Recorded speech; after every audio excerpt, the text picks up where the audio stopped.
Guys, welcome back to the Quantum Customs YouTube channel. So the last video I posted was, I think, part 5 of the 1972 Chevy Chevelle restoration. But we're actually going to be pausing on that for just a minute. We have a 1971 Cutlass that we are going to be putting some goodies on. Let me show you around this project. So this is a 1971 Cutlass. This thing looks pretty decent from afar, but once you get close up, the guy had some cheapos painted a while back and it is having lots of issues all over the paint. He actually has quarters for these, so I think eventually we're gonna do quarters and paint this. But as of right now, we are just working on getting this thing running and driving. That way he can cruise it this summer. So this is the same customer that has the Chevelle, and since it's so far out, we are actually gonna focus on this right now, and then we'll go back to the Chevelle hopefully in a month or so.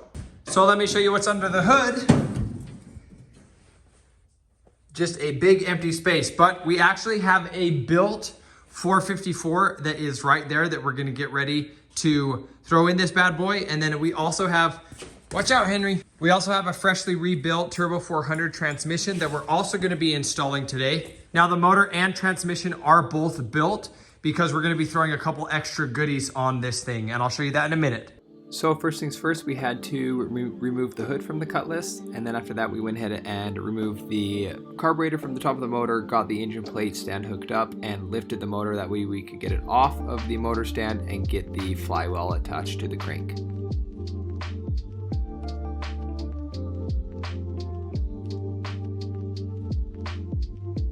So next we torqued down all of the 6 bolts that bolt the flywheel to the actual crank of the motor, and then after that we lowered the motor down and attached the transmission to the back of the motor. Then once everything was torqued down, we were able to lower the motor and the transmission down into the engine bay. And just like that, the motor was in, but don't worry, we actually had to pull it out 10 seconds later because we had to start on our supercharger kit, and in order to do that, you have to run an oil return line. There's also an oil pressure line that runs to your supercharger, but the oil return just flows the oil back down into the oil pan. Now the problem with this kit is they were just going to have me punch a hole in the oil pan and thread it, but I really don't want to have this come back with it leaking, so we decided to order a special fitting off of Amazon that had 2 gaskets on both sides. So we drilled the hole in the oil pan and then put that new fitting on, and now it hopefully will not leak. So the last thing we had to do before we put the motor back in was swap the oil pressure line. We actually had it in the right rear of the motor right there. The problem with it right there is the heat from the headers will heat that oil, and so we wanted to put it in front of the headers. That way we keep all of the oil cool. Okay, so you can see we actually had to pull the motor back out one more time.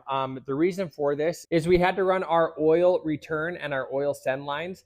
Now, you don't technically have to pull the motor to do this. We decided to because the kit tells us to use a chisel and punch a hole in the oil pan, thread the oil pan, and then drive the fitting into the oil pan. And we just decided we were going to try and go with a little bit cleaner way, so I don't want to have any issues with this leaking in the future. So what we decided to do was we ordered this first fitting right here off of Amazon. It has 2 nylon washers or grommets on both sides and then a nut on the inside of the pan. So you saw that we pulled the pan, we installed this, and then we also made sure to put sealant on this. That way it doesn't leak. And now we have our AN fitting that's going to come off of that. This is the return line for the supercharger. And then right here, we ran our oil pressure line for the supercharger. Now, this is our oil pressure sensor, and then this will be the send line for the supercharger. And you can see we just teed it right there. So now that all of that's finished, we're actually going to get the motor back installed and get the transmission and everything bolted up, because now we're pretty much ready to start installing all of the supercharger accessories on the front of this 454. So like I said, it sucks that we had to pull the motor out one more time, but sometimes it's just easier to do that. We wouldn't have been able to drop the pan if we left the motor installed inside the car, just because that cross member would have been way in the way. And so now that we took that 15 minutes to get the motor out, it was just way easier to do the rest of this. So now we actually can get the motor back in. But you know what? Sometimes you live and you learn, and now we know to do all of this before we install the motor. So let's get the motor installed.